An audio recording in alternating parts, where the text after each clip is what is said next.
Karyamu bukan gratisan. Setiap karya lahir dari sebuah proses, dari ide, waktu, dan tenaga. Tapi bagaimana jika karya tersebut digunakan tanpa izin? Ini bukan soal inspirasi, tapi ini soal hak cipta. Halo semua, perkenalkan saya Lutfia Marta Akila dengan NIM 09103423 DKVB. Pada kesempatan kali ini, saya akan menjelaskan mengenai hak cipta. Nah, sebelumnya apa itu hak cipta? Hak cipta adalah hak eksklusif atau hak istimewa yang dimiliki oleh seorang pencipta.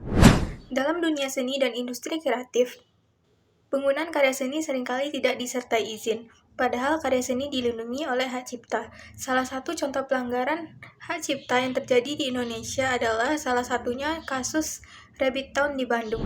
Rabbit Town merupakan salah satu taman wisata di Bandung yang menghadirkan instalasi dan dekorasi bernuansa lampu. Salah satu instalasinya yang bernama Love Light dinilai memiliki kemiripan yang signifikan dengan salah satu karya seni instalasi bernama Urban Light milik Chris Barden. Karya seni tersebut digunakan sebagai daya tarik pengunjung dan dimanfaatkan secara komersial. Kasus Rabbit Town termasuk ke dalam pelanggaran hak cipta karena yang ditiru adalah karya seni berupa instalasi artistik.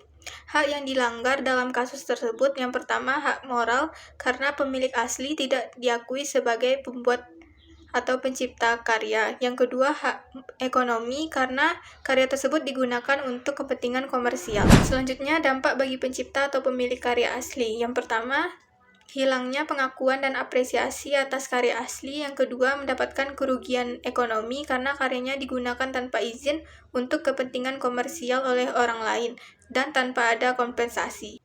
Selanjutnya, penyelesaian dari kasus ini yaitu melalui jalur hukum, di mana Pengadilan Niaga Jakarta menyatakan bahwa instalasi Love Light melanggar hak cipta dari instalasi Urban Light milik seniman Chris Barden, serta Rabbit Town diminta untuk memusnahkan semua instalasinya, membayar kerugian, serta meminta maaf secara publik. Di Indonesia sendiri, karya seni itu dilindungi oleh hukum, yaitu Undang-Undang Nomor 28 Tahun 2014 tentang Hak Cipta. Nah, jadi karya bukan hanya sekedar visual, tetapi ada proses di baliknya. Jadi kita harus hargai hak cipta.